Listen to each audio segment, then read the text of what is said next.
What is up mga Pops? Welcome ulit to Poppysai Vlog. Mga bagay na dapat meron ka at pagandaan mo bago ka mag-umpisang bumiyahe bilang isang Lalamove rider. Mga bagay na makakatulong sa iyo na mapadali ang iyong income, serbisyo at proteksyon mo na rin sa sarili mo. Well, make sure na tapusin mo ang video na ito para magkaroon ka ng idea at baka makatulong sa iyo. With that being said, let's begin! Siyempre kung rider ka, given na meron ka dapat nito, professional license, motorcycle with ORCR at plaka ng motor, riding gears, balaklava at helmet, body armor, elbow and knee guards, riding boots at riding gloves. So hanggat maaari, kung kaya mo mag-provide ng mga safety gears na gaya nito, ay mas mabuti. Dahil unpredictable ang mga pangyayari sa pagmamaneho natin sa kalsada. Or else kung wala ka pa, ay riding jersey na long sleeve pants at sapatos. Reliable and durable phone na may 5,000 mAh at 8GB RAM. Bakit? Kasi kung mas mataas na battery life, mas mahabang oras mo magagamit ang iyong phone sa maghapon na biyahe. At 8GB RAM para hindi lag or nag-slow ang performance ng phone pag maraming apps ang nakabukas. Quality power bank or charging port.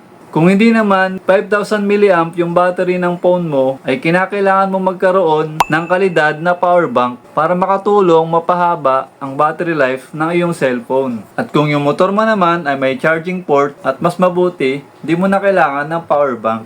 Internet data and load na unlimited calls and texts. Sa paggamit ng Lalamove apps, ay kinakailangan meron kang internet data to operate the apps. Hindi kasi offline apps yung Lalamove. At dapat meron kang load na unlimited calls and texts na makakatulong mapadali ang communication at transaction between you and customers. Mahirap syempre may pag-communicate kung wala kang pantawag or limited ang iyong load, di ba? Motorcycle phone holder with cover. Kailangan mo din mag-provide ng napaka-useful na phone holder para stable na nakaharap sa iyo yung phone mo. Nang hindi mo kailangan hawakan lalo na habang nagmamaneho at active ang Google Maps or Waze. With phone cover, mas maganda para protected ang phone mo sa sikat at init ng araw. Raincoat and phone cover. Para protection mo sa pabago-bagong panahon, kinakailangan syempre ng kapote. Maaari kasing maaraw sa isang area or location, tapos sa susunod na area ay maulan. Maaari ka naman sumilong, pero may time kasi lalo na sa mga national highways ay walang masilungan. Tapos maantala pa ang biyahe mo pag matagal tumila ang ulan. Kasi sa atin as Lalamove riders ay mahalaga ang bawat minuto at doon nakasalalay ang resulta na magiging income din natin. Mas maaga ka makakarami ng bookings, mas maaga ka kikita at mas maaga ka makakauwi. At plastic cover para sa protection ng iyong phone kapag umuulan. Cargo strap or panali. Pwede na yung scotch tape for bulk items, may lalabag man o wala. Isa to sa mga useful na ginagamit para sa mga bulk items o yung mga oversized at overweight na items, especially yung mga bale or bundle ng ukay items at mga boxes. Kasi alam naman natin na may additional fees pag tumatanggap tayo sa mga gantong items. At makakatulong ang mga panali para stable ang heavy items sa pagkarga sa ating mga motor. Money bag, chest bag, waist bag, or wallet. Siyempre, meron dapat tayong lagayan ng mga pera, lalo na sa mga barya, para hindi kumalat or mawala yung mga kinita natin sa biyahe. At lagayan na rin ng mga ID, pati na lisensya at kung ano pa. Food and water to rehydrate. Siyempre nakakagutom din at nakakauhaw bumiyahe ng paikot-ikot sa Metro Manila at sa kung sang-sang lugar pa. Remember, katawan ang number 1 puhunan natin para kumita ng pera.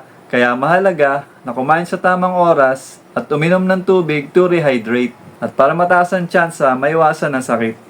Basic mechanic tools. So kung may hilig ka man o wala sa pagkukumpuni ng iyong motor, ay kinakailangan meron ka pa rin ng mga basic tools na dala-dala sa bawat biyahe mo. Di mo kasi malalaman kung kailan kaabutan ng pagloloko or masiraan ng motor sa daan. Kung may idea ka sa pagkukumpuni, mas mapapadali sa'yo kung may tools ka. Pero kung wala naman, tiyagain mo na lang magtulak at maghanap ng motoshop. Intercom for smart and easy communication. Ngayon, kung may budget ka naman at kaya mo mag-provide ng intercom, you should have one. Para mas mapadali ang iyong communication sa mga customers. Wala pang hassle na itututok pa yung speaker ng phone malapit sa mukha mo. Lalamove deliver po. Pwede mo pang makausap ang customer nang hindi ka naaabala sa pagmamaneho at nakahawak lang sa manibela. Minsan kasi, nag-update yung customer sa galaw ng rider kung nasa malayo or malapit na tayo. Bonus round at ang pinakahuli. Dapat meron kang mahabang pasensya.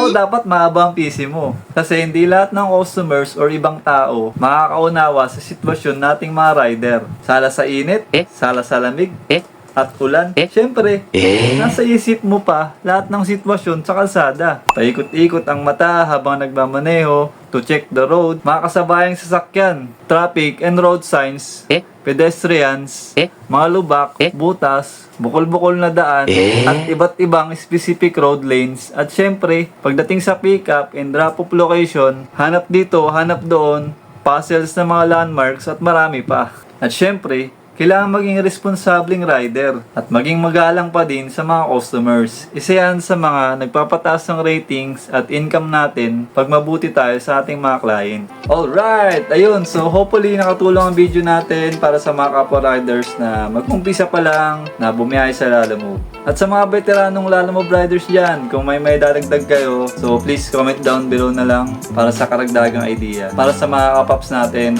sa may mga concern at katanungan, comment down below na lang din kayo dyan and I'll try my best para masagot natin yan. Okay, so maraming salamat sa mga tumapos ng video na ito and don't forget to like, share, and subscribe here in Papi Sai Vlog. At sa mga gustong malaman ang mga requirements at paano mag-apply online, check out my other videos here.